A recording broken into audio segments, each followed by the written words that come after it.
Hey everyone, welcome to the conversation. It's Outspoken Opinionated. Of course, I am your host, Edwin Meyer. We are here for a beautiful Thursday in celebration of National Women's History Month. We're also I'm celebrating every day International Women's Day, so you guys already know. Hey, if you aren't watching us, so this is what's happening. Have you guys realized that we are on Spotify and Apple Podcasts? So if you are not subscribed, we're asking you to go to Spotify, search The Conversation, Outspoken Opinionated. You will find us, The Conversation, on Spotify. You can also find us on Apple Podcasts, The Conversation, Outspoken Opinionated. And of course, we are on YouTube, The Conversation, Outspoken Opinionated. We are on Facebook, The Conversation, Outspoken Opinionated. And guess what? We are on Instagram as well. So The Conversation with double N underscore. So we're asking you to go to our platforms, to like us, to comment, to leave some reviews. It's been great. We've been having some great conversations. So, of course, we told you guys we are still celebrating. Of course, it's the month we're still celebrating National Women's History Month. We are still doing this. We're asking you guys to go out. If you haven't gone out, if you haven't gone to Amazon, try and get the Warrior Women's Project. It's amazing. It's a great book. It's a book of 21 actually immigrant women that tell us their stories on the first time in America, whatever they went through, and how they overcame. Because the majority of these women in here are either PhD or they're MDs. So there are super women, and so that's what we're doing. Of course, also during this month, we are celebrating Black women all across the globe. And I have a Black woman who runs her own company. It's some accessories company. It's called D's Doubles and Company. She provide Afrocentric and Eurocentric accessories. It's a one-stop shop. So go to thesdoubles.com. You can order stuff. You can go ahead and get some good stuff. She has some amazing stuff. I don't know if you guys can see this, but this bracelet is from D's and Bubbles and Companies, and that just super dope. So, hey, we are here celebrating Black women, okay? So go out and get it. So let's talk about what's happening today. We're having a conversation with somebody who I think is extremely dope. I went on her website. I follow her. You know, I'm a stalker anyway. So once I see people, I just start like following them, reading about them. I'm like, oh my God. That's what I've been doing all week. I'm like, can't do this. But today we're having a really great conversation. I believe it's a follow-up from the first conversation that we started off this month. And so this conversation is basically called Unbothered and Unmarried. So let's get into it. So I'm going to bring in my guest, Madam Keturah Kendrick. Welcome to the conversation. Thank you so much. Thank you for inviting me to the conversation. So glad that you're here. This is so great. And I told the people they all know I'm a stalker. All my viewers know I'm a stalker. I stalk people. Like, I want you on my show. I would like DM you, Facebook you. I will do everything to get you. So I want to say thank you so much for honoring the invitation. But if you can just tell the people who you are, what you do, and that would be great. Sure. Again, thank you, Edwin, for inviting me. I can't wait to have this conversation. My name is Keturah Kendrick, as Edwin said. I am the author of No Thanks, Black, Female, and Living in the Martyr-Free Zone. And that title in that book, kind of in one succinct title, explains who I am and what I do. I consider myself a free Black woman. And as a free Black woman, one of my main goals, since I was probably in my late teens and early 20s, so I didn't have a language for it then, one of my main goals was to always be on the road to self ownership, to owning myself and my life and being the protagonist of my life. So, in my book and also in articles I have written for many outlets, I always examine this idea of women who happen to wear Black skin, what the journey is like to own oneself and to be solid in one's ownership in one's choices. So I'm a writer, I'm a traveler, I'm a speaker, I'm an educator. I was professionally trained classroom teacher up until about the pandemic, essentially. And now I educate in many different other ways. So yeah, that's me in a nutshell.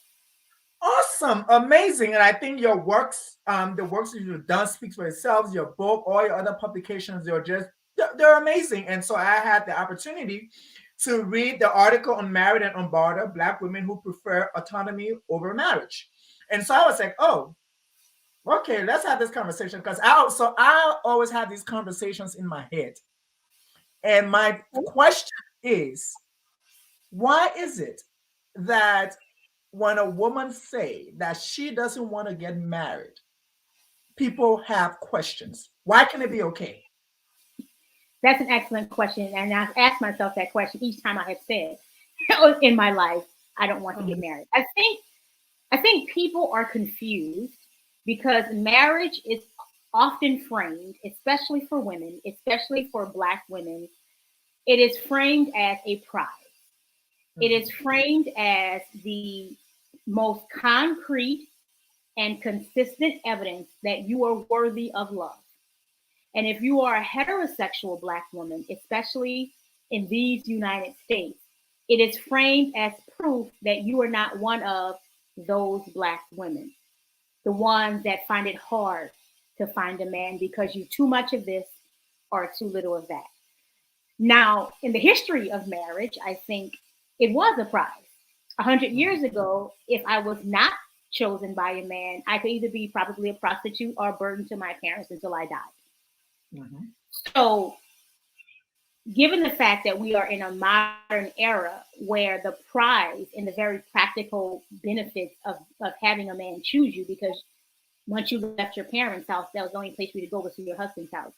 Given that that's the history of it, I think now that we're in a more modern era, when for many women who are educated, who are strong willed, who even have very fulfilling romantic lives outside of marriage, telling someone that you don't see this institution as a prize, it still seems curious because I still think in many people's psyche, if you don't spend your youth in constant anxiety and quest for this prize, then clearly you were not, I don't know, you were not programmed correctly. Something is a bit wrong. And oftentimes people assume, especially men people assume that you are lying, that you don't really mean that you can just, go ahead and admit it. You want one, the one wants you. So I think it's confusing to people because of the reality of this is a very modern time, and for the first time in our world's history, marriage truly is not a necessity for a woman to just live an adult life. And I think when modern women say, I truly don't see marriage as a prize and I prefer to be unmarried, there's a belief that that cannot be possible because of that psyche of what marriage at one point truly was. So can I also say that I believe that I think people are conditioned to a certain truth. So I would look at it in the sense why I feel that we were born, we were raised. You see your aunties, your uncles, your parents that get married. That's the end of that's what happened.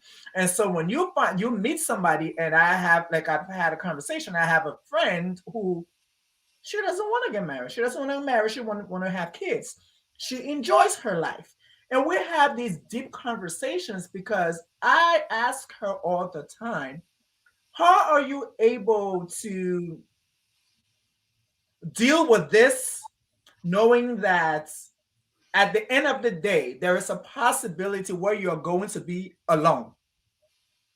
And I see it in the sense where I feel it's like, I think that's everybody's worst fear. Oh my God, I'm going to be alone.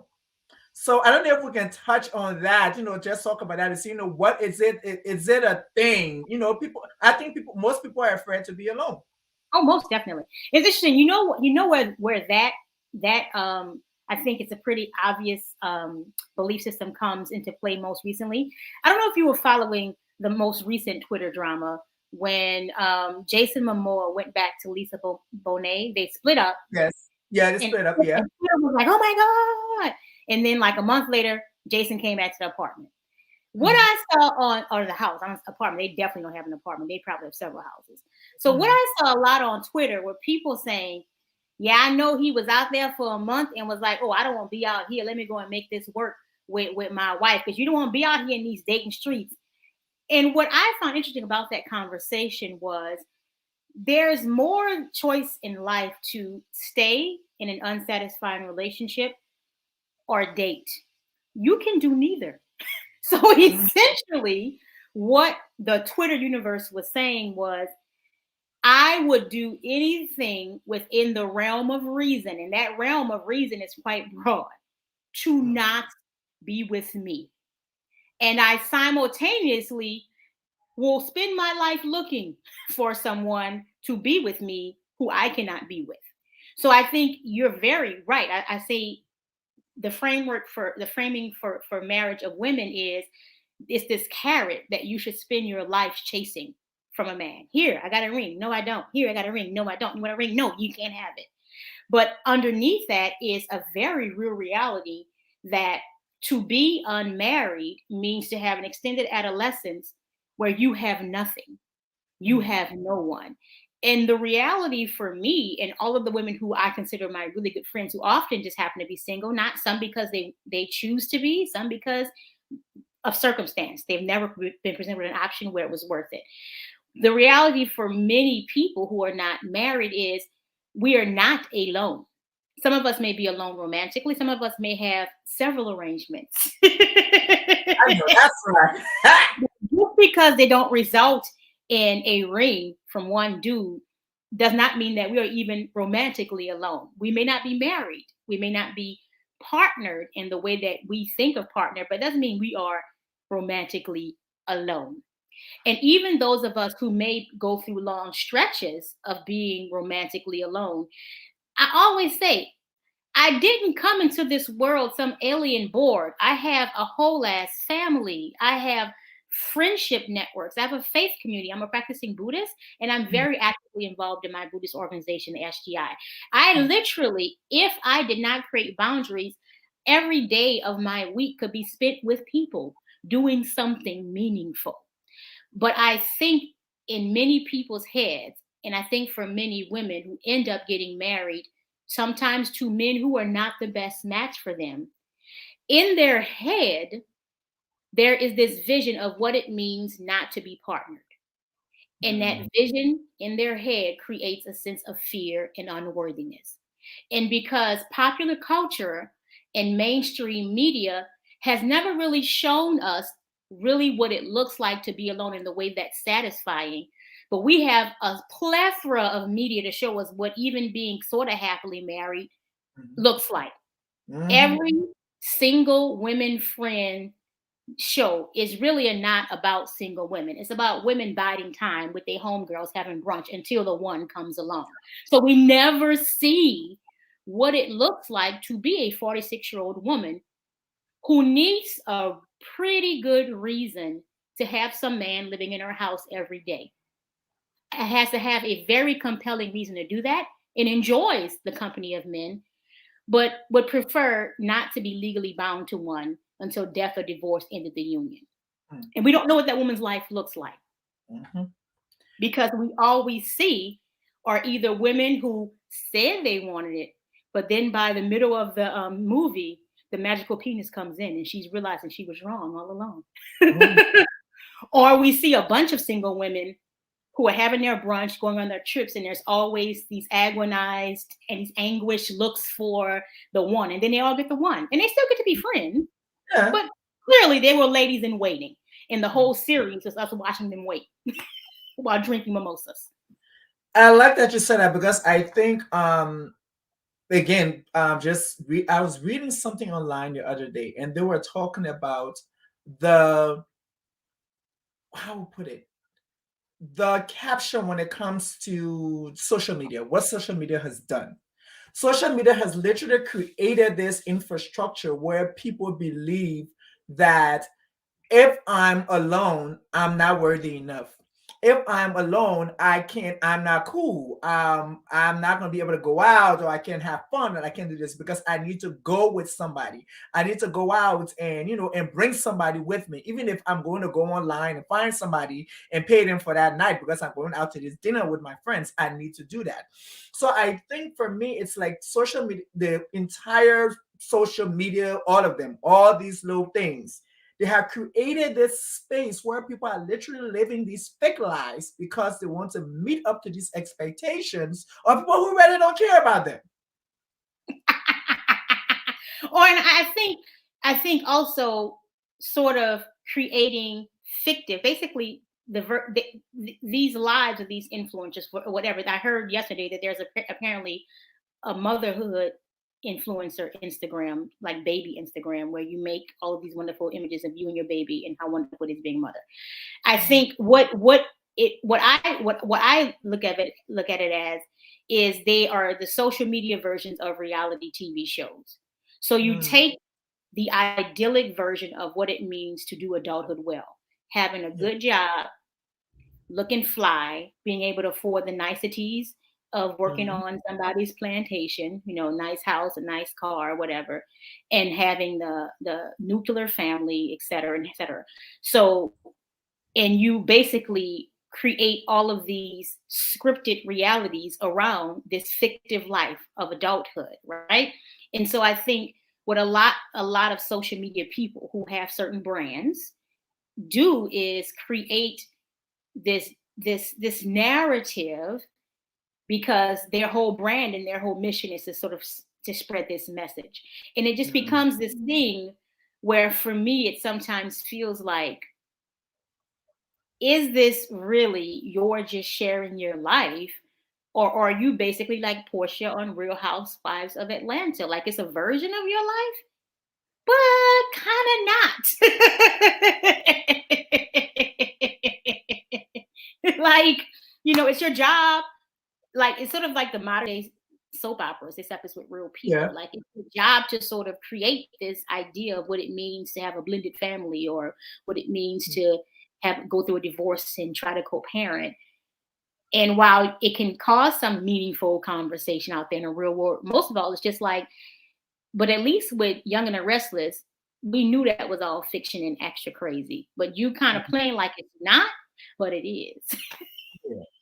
I know. And since you're saying that, I think I want us to go into this space where, I have come to the place where I feel it's like everybody have options.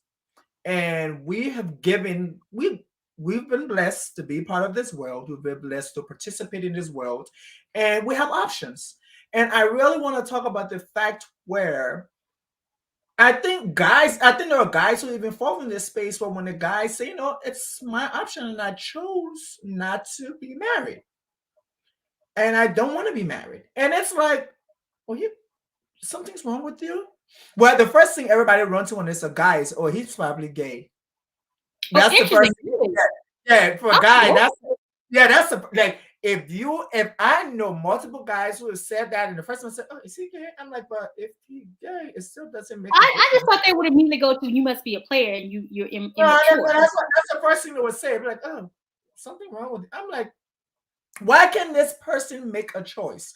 And so now I want to say with women, why is it that it's so hard for it to be okay for a woman to make a choice of having kids or not having kids or getting married? Why is it that society is so hump on this thing of you have to follow these rules, you have to get married and have kids, and you have to do all these things in order for you to be a real woman? Listen, the world has benefited and have flourished, the entire world, over the free labor of women since time without beginning. So essentially, if we allow women to feel no guilt and no shame by choosing not to give us their free labor, and if you want to be able to tie a woman to a community, to a household, to a society, you first of all have her have children. Because once she becomes responsible for children, because again, I've lived in 3 different countries at this point and traveled all around the world. I have yet to see one of these marriages where fathers are as exhausted as mothers. I have yet to see a marriage where there truly is egalitarian division of duties when it comes to managing a household. It's always the woman, whether she works at home or not, who seems to run is the engine of running the whole house. So if you have a woman who is tied to a child, she's going to make certain decisions that are not in her personal best interest for the best interest of this child.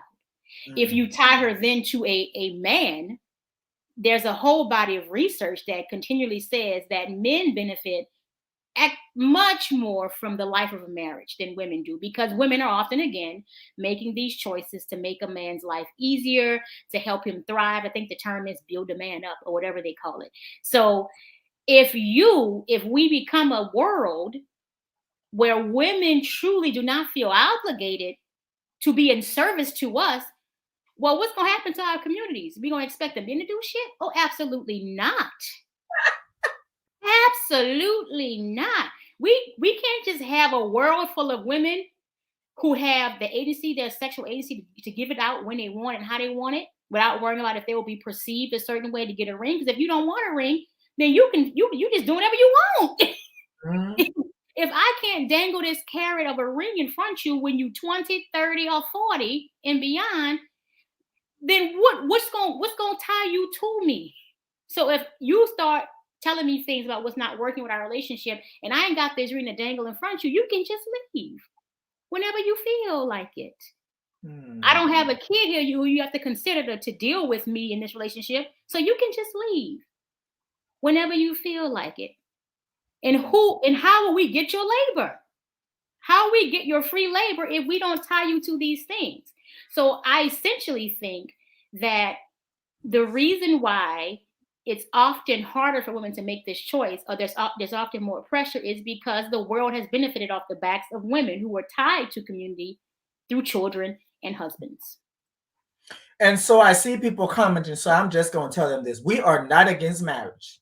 We want you Absolutely. to get married and have great babies. You want to fold the house with the children. That's good. You walk down the aisle 25 times. It is onto you. We are just talking Listen, about people I who have want, the choice to not get married.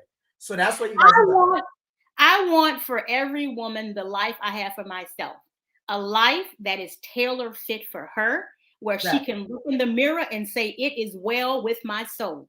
If you Mhm. got 5 kids and a husband, and you can sing that hymn every morning, because I know when I look in the mirror, I'm singing it, and I do not want nobody's husband, and I don't want nobody's kids. That's all I'm saying.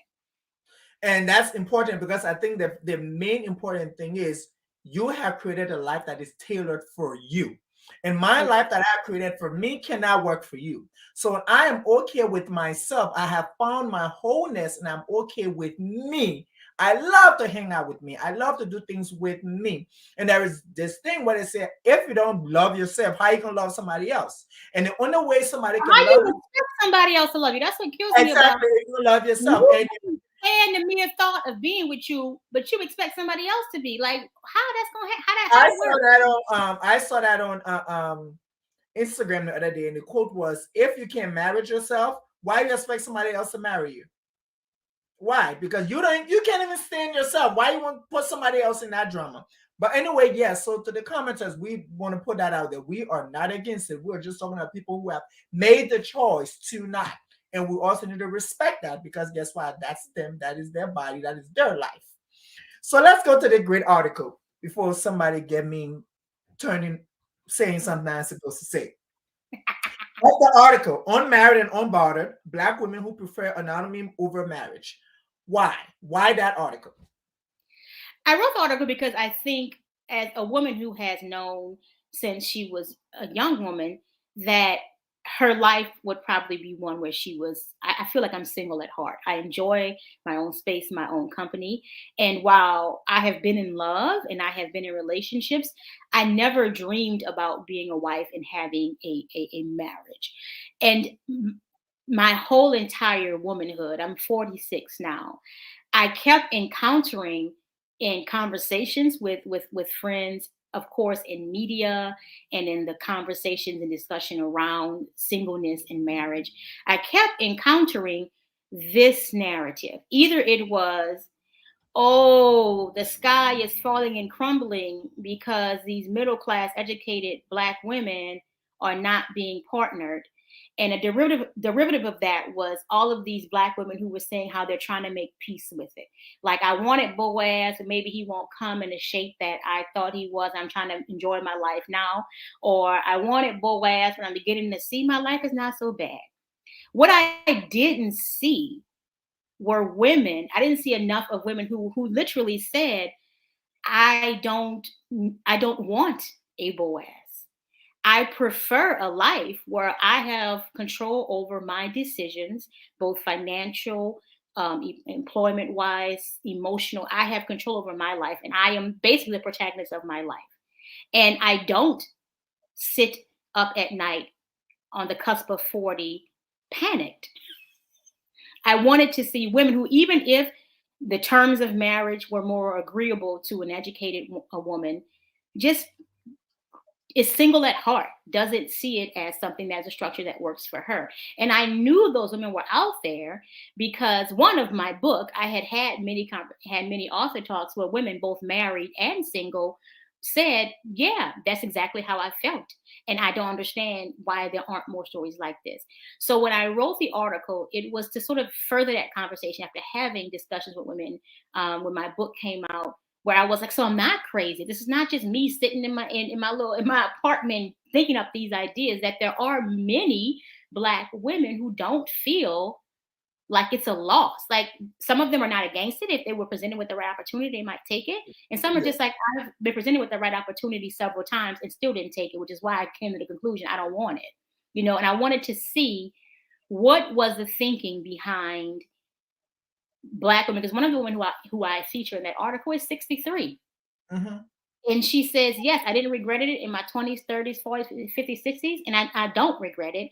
And she says that she encountered instances where she knew if she married, she would have to give up a certain level of her autonomy and independence, because as a good wife, what makes you a good wife is your willingness to sacrifice your independence or compromise for the betterment of your marriage. I'm not sure if that's the same applies to good husbands, but I, that's I wanted to bring that to you because I'm trying to say, is it a good wife based on society standards, or is it a good wife based on what she will create in her marriage? I think that boundary can get blurred because we don't exist in a vacuum. I think we exist in a society, and Mhm. we may go into a marriage with certain intentions. We may even have many conversations with our intended about the type of marriage we want. And then Yeah. we go out there in the world and we live our marriages and we end up making certain choices without being conscious of it, that that fall in line with societal structures. So I think it's very difficult to say, is it more because society told you or this is what you want? I think that's not how any choices work. I think in a world where you are not isolated from the reality of the world. Mhm. So I wanted to be able to highlight that this was not something that I dreamt up in my head, that there Yeah. are No, there. a, Yeah. significant number of single Black women specifically who it is a choice. It is not because there aren't enough educated Black men. It's not because patriarchy. It's because if all those things were gone, I probably would still not want this institution. It doesn't work for me. And I'm content with that. And so, looking at I get you having conversations with people. Have you noticed any switch when it comes to people who discover loving themselves or self? Because sometimes people conflict self-care with being selfish. And I think when you self-love, you do self-care. And so have you Mhm. noticed this switch where people are, is it okay to, probably is better, I don't know if I'm saying the right word, but is it okay to realize that younger or older? What have you seen any difference in people who realize that? I can say, because Mhm. I mentor um, young women in their 20s, again, through my faith organization, Yeah. which is Gaga International. I can say when I encounter young women in their 20s and I try to give them guidance without projecting myself onto them, I try really hard not to tell them what to do in any situation, Yeah. but to guide them through their own thinking. I am clear on a young woman who has bought into the conditioning that no matter what you do, if you do not consider proximity to a male, you have done nothing.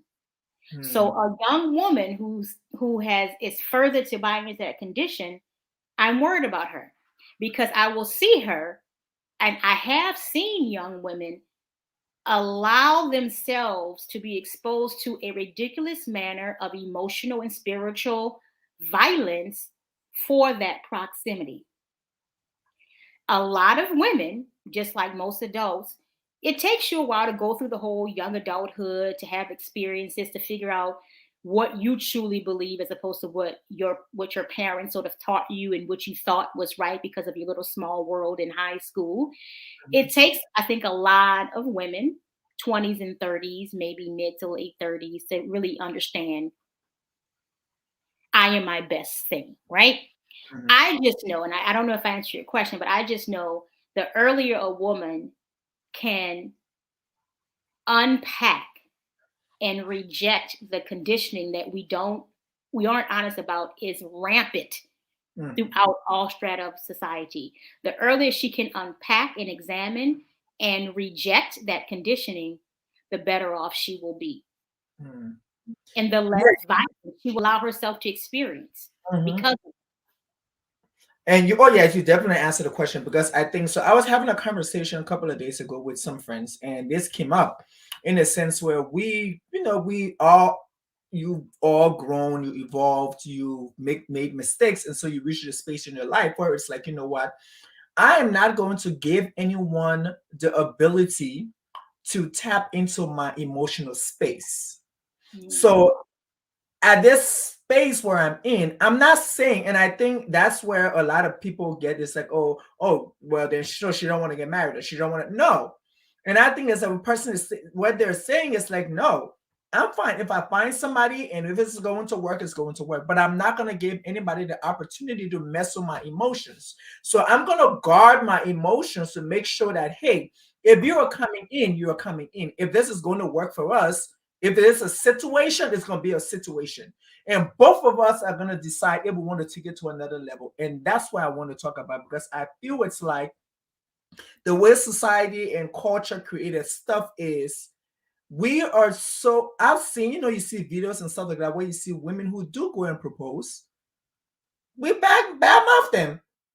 Everybody got something to say on that. Okay, why is this thing a gender? Why it's like why is it should be led by a man? But what happens if both of them are in a relationship and she feels that is the time she go ahead and do what she needs to do, and if he feels it's the time, go what he need to do. So I want to ask you, I don't know if you ever thought about this. I really sat down and thought about this. Why can't both parties come together and say, hey, we've been together for this so much, we've been together for 3 years, we think it's great, let's get married, instead of one person surprising you and all that kind of stuff. What happens if I'm not, because I always say this, what happens if the other person is not ready?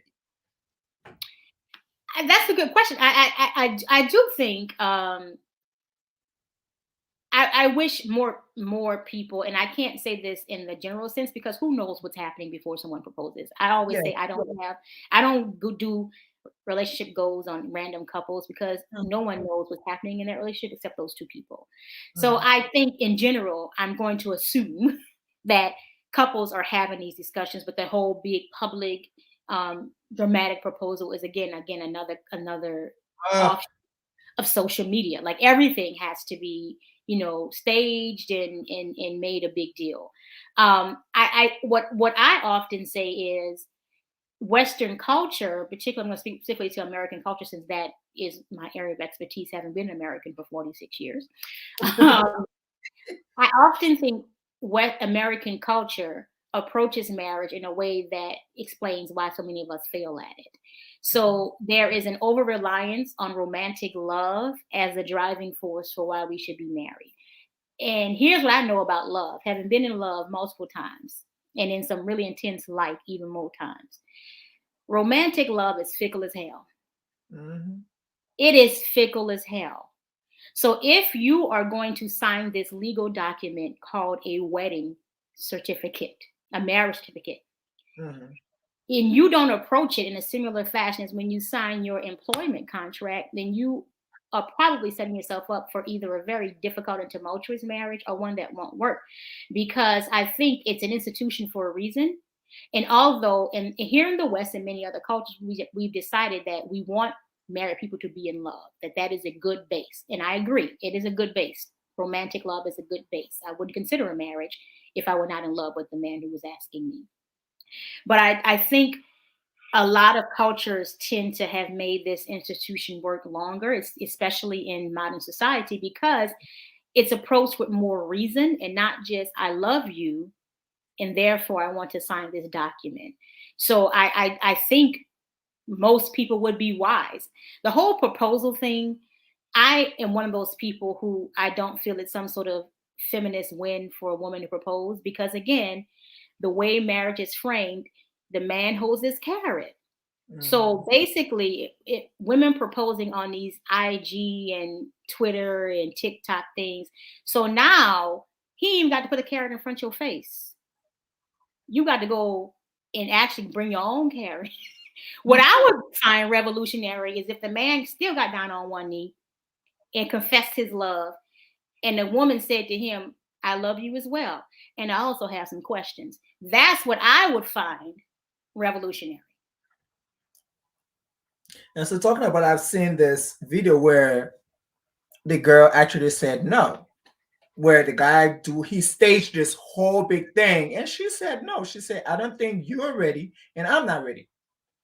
And so, and of course, everybody gets upset with her and as for her parents, her mom is like having a whole fit, because it's like, I think it's the mother's. Prize. You got the prize. Yeah, it's the mother's. Right there. What's wrong with you? You're older. You're supposed to get married. And the girl was like, no, I've been dating this guy for a couple of years and I know him. And remember, if I'm going to get married to him, I'm going to be in this alone. You guys aren't going to be there. It's going to be me and him. So I am not going to go into this knowing that there are issues that needs to be handled before we go down this road. And so in the article you talk, there are some places, I don't know if it was just a little section where there was some sort of like financial, I don't want to say financial freedom, but there are some subs that focus on finances and things that women want to do. And so, they it's not being selfish. It's a fact where it's like, look, I don't want to be controlling my finances. I won't go. I won't get up and travel and go. I ain't gotta tell nobody where I'm going when I'm coming back. In these United States, up until the year 1975, women could not get a credit card without a husband's signature. That was the year I was born, 1975. Women could not get mortgages. They could be employed. And as fact, especially Black women had no choice but to go out and get day work because of racism and Black men being left out of the whole economic structure. But literally, you couldn't live an adult life before the 60s and 70s as a woman.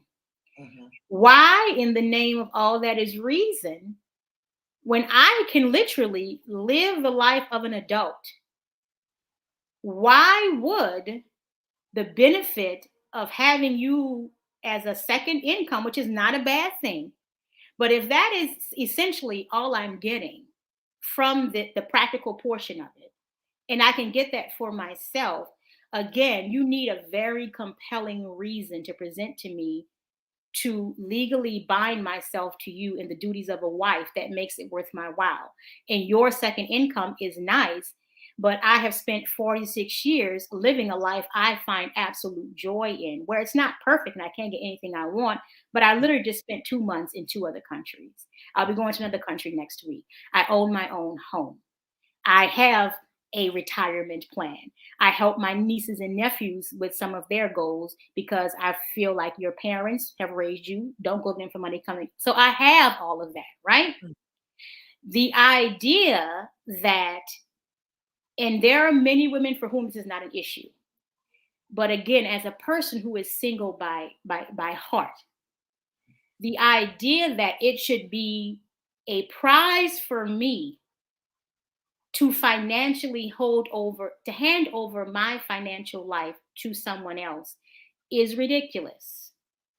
And I understand that not all marriages are men saying, I am in control. I think from what I see as an outside observer of other people's marriages, that is very unlikely. I see a lot of marriages where there are men and women who are having conversations about it, and my friends generally seem happy in their choices. But an older woman told me this story the other day. She said that she discovered in the middle of the pandemic that she was about to lose her house. Jesus Christ. Because her husband, who's a good man who she loves, something happened and he just wasn't paying the property taxes when it was his job and had been his job for a while. Something happened where she just happened to open the mail one day randomly, And it was like, so we're starting foreclosure tomorrow. So, Jesus.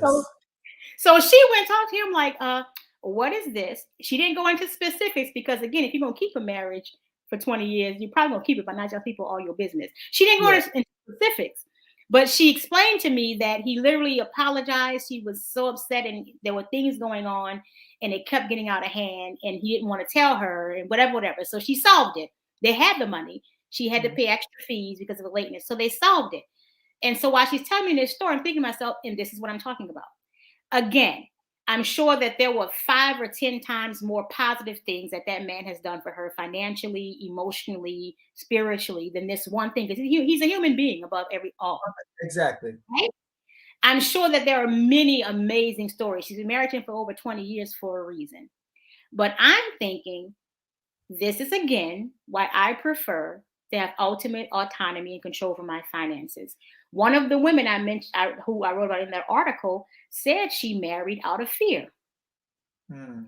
And she divorced her husband because she essentially discovered, I don't like this institution is construct. And they're still friends. And he agrees with her when she says that even in modern marriages, the system outside of a marriage is set up to, as much as possible, keep women financially tied to men.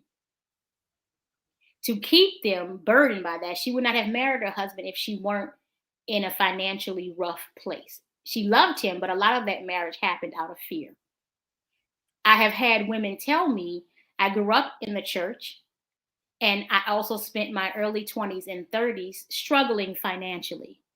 Once I left the church and left the dogma of the church and sort of claimed either atheism or agnosticism, and once I found a good job and started finding investment opportunities, I never searched for and agonized and thought about the benefits of marriage again.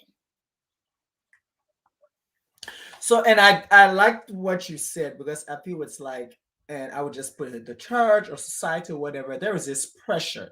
These are these things that they expect you to do. So, like we talked about a good wife. These are things that you're supposed to do. So, you're supposed to be a great wife. You're supposed to have these kids. You're supposed to take care of the home. You're supposed to do this. And what we have seen and what I have seen is people lose themselves. You have these women who lose themselves. And then this is where the big one happens when there is a divorce. And then you see the woman, she's totally different. And you're like, okay, is that the same person? And be like, yeah, you could tell that. So I think I like what you said because I feel it's like, why go into something, be in it, depriving yourself from certain things that you want to basically stop your existence because you want to prove a point to these people that this thing is what I want, knowing that this is not what you want. So, how can we get to the place for young women who are watching you, who will read your book that you can talk about? How can they get to a place to realize, like, look, this is not the end of the road. You can be your whole self. You can do whatever you want to do in this life. You are as equal as a man is. So if you decide you want to do this, you can do it. So I don't know for girls who are, they're under pressure with all these things and life and social media, what can you say to them? I would say to these young women, center yourself in every single decision you make. Your mama gave birth to you, but your mama is not you. Mhm. Babe probably probably really does love you and want the best for you, but babe ain't you.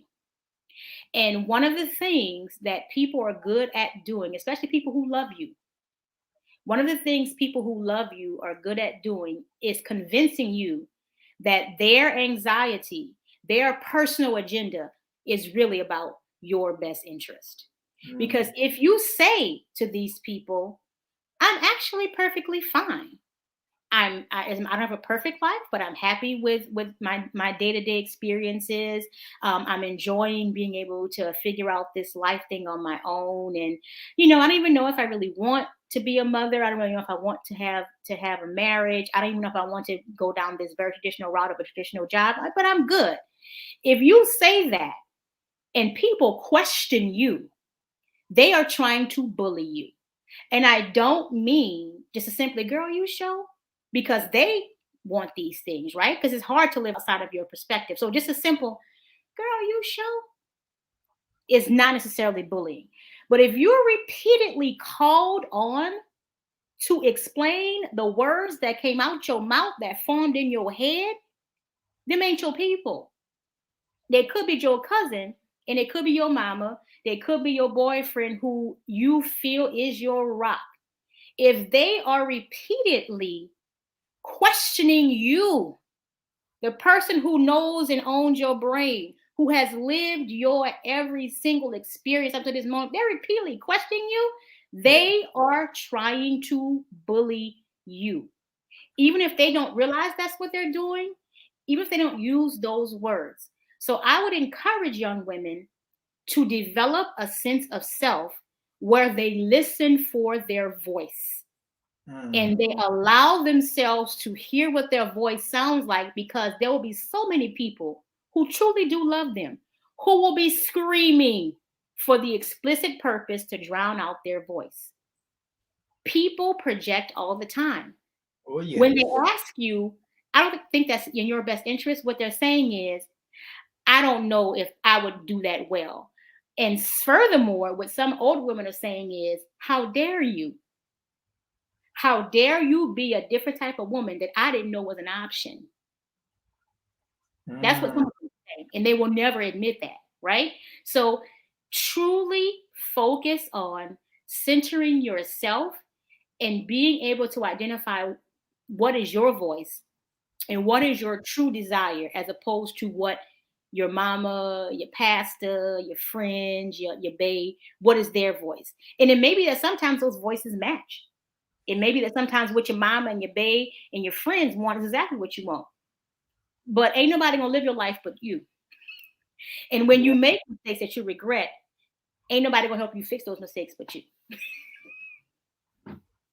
So some people will say that it's out of fear, or it's out of fear and you're afraid to take a risk. And so that's when I step in and say, if I'm a Christian, God has said he ordained my steps, why is it that I'm going to jump in the fire knowing that the oil is hot? Why? Because I'm going to risk. So that's why I'm like, why? Like, and so I don't know, like, people that gets out of fear and they want to, it's like, oh, she's afraid. But I'm like, well, why should she do that? Why should she do that? Listen, fear is a thing. And yes, there are some women who don't get married because they're afraid. And there are women who get married because they're afraid. Mhm. There are women who don't have children because they're afraid. And there are many women who have children because they're afraid. Fear is a thing. And I would ask that person who is going to fear, how come your immediate go-to is you are afraid? Here's what I say.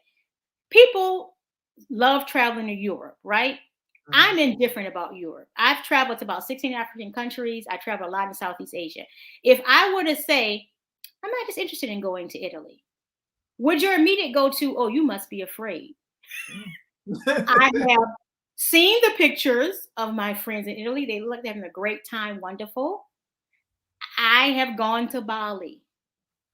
No one questions my simply looking at this choice of going to Europe and saying, it's not really for me. I'm going to go to Bali instead. No one questions that. No one assigns fear, bitterness, a brokenness to that choice.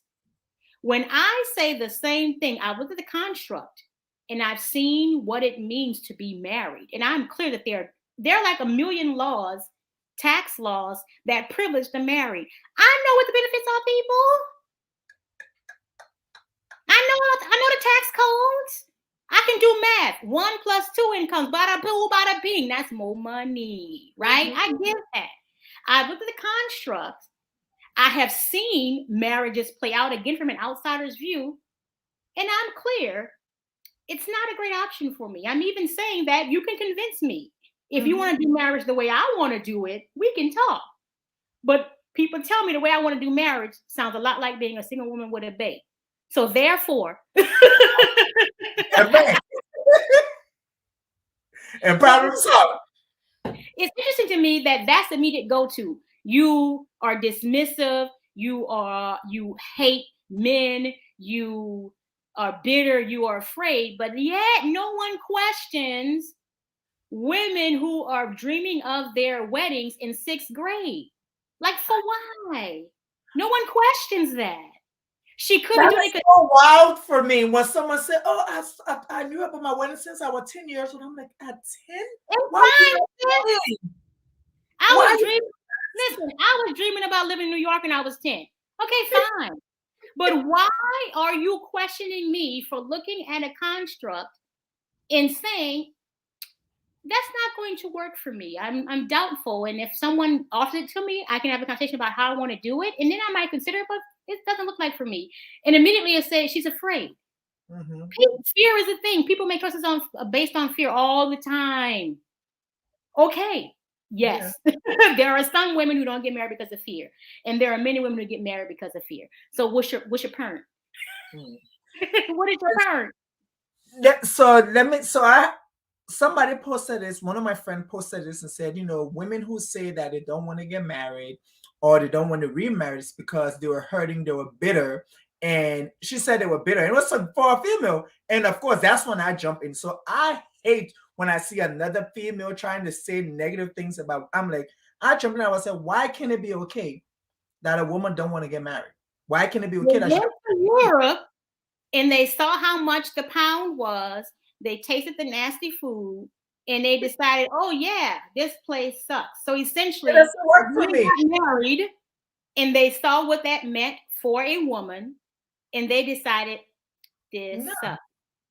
And I told her, I said, that's you. That is what you want. That is the end of your rope. If you get married and you do these things, that is the end of your rope. I said, but some people, that is not the end of their rope. That is not the highest peak that they can go. Some women, their thing is to obtain a doctorate degree, be tenured as a professor, be a judge. They can get married, they can have kids. That don't mean nothing to them. The highest peak for them would be something else. So you have to, I think it's relative. You choose what you want to be and how you want to get it, and that's good.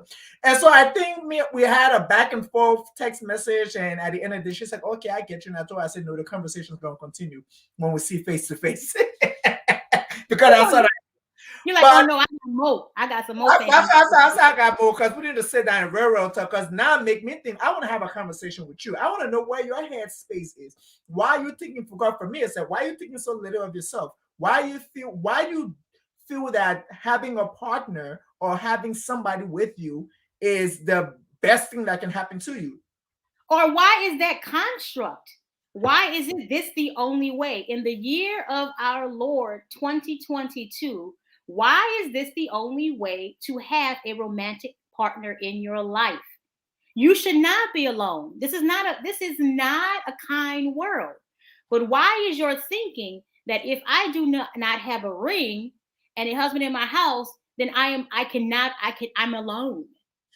Why is that? Why is that the only construct for what it means to have a community, someone in your life? Like, why is that the only construct in the year of our Lord? Like I said, they're conditioning. I think I don't know. I read about this couple where they have separate homes.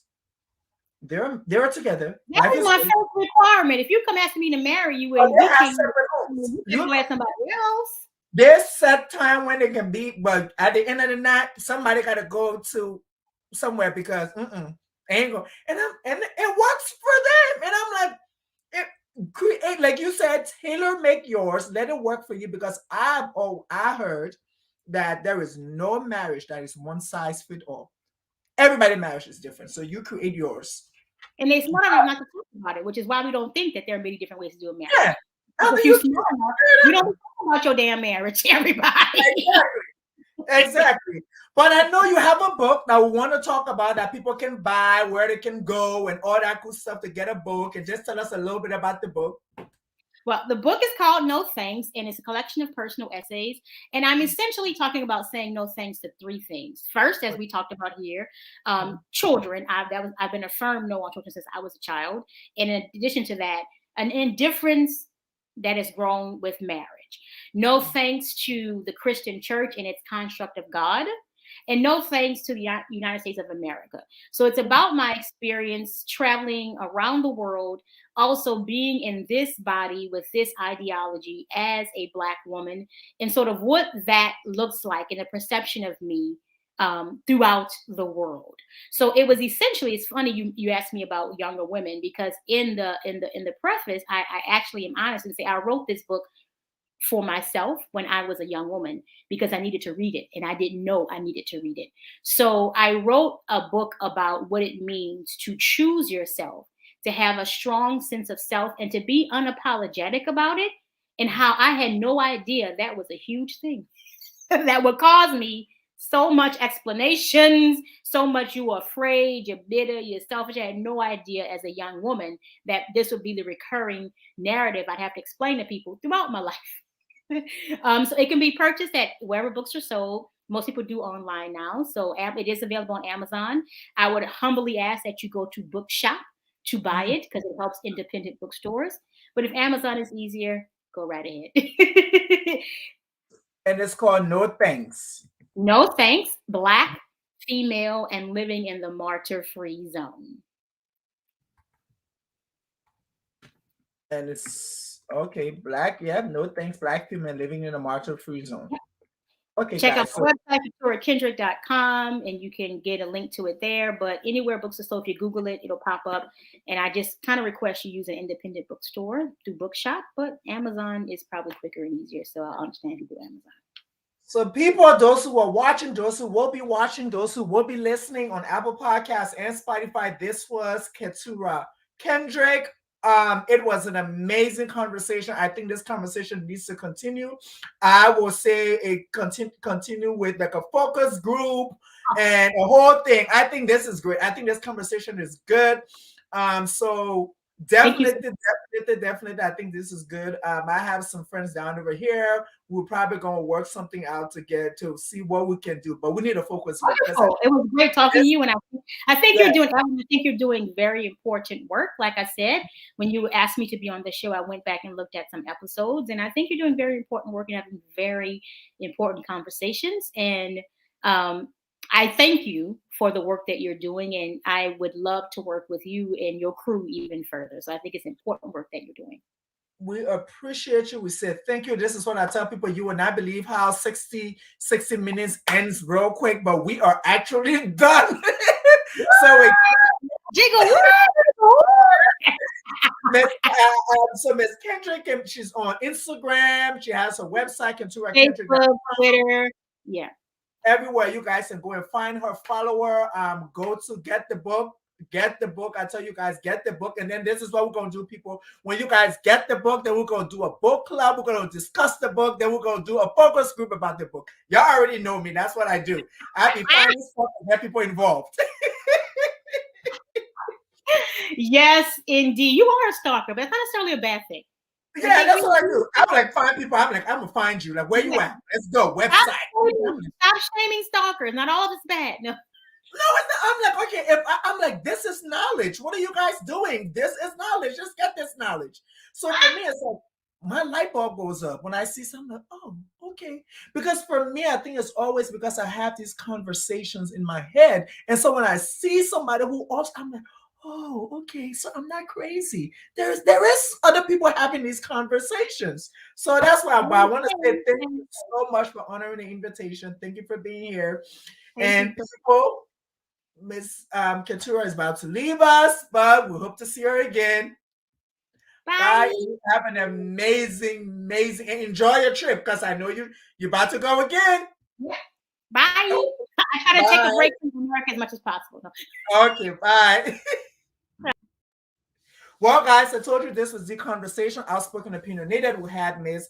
Keturah Kendrick, Unmarried and Unbothered. Like she said, she has a book. Go to her website, KeturahKendrick.com. She's on Facebook. She's on Instagram. She's also on Twitter.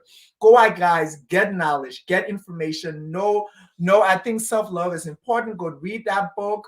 Just educate yourself. And so this was the conversation, Outspoken Opinionated. I am your host, of course, Edwin Maya. If you're not following us, we ask you to go to Spotify podcast The Conversation Outspoken Opinionated. Go to Apple Podcasts, The Conversation Outspoken Opinionated. Of course, we are on Facebook, we're on Instagram, and then we are on YouTube. So you guys have an amazing Thursday, and I see you guys next week with another great conversation. Get ready. This is going to be Black Women in Academia with a professor who traveled, who taught in the States and taught in other countries in Africa as well. And let's really talk about Black women in academia. So you guys have an amazing Thursday, and I see you next week.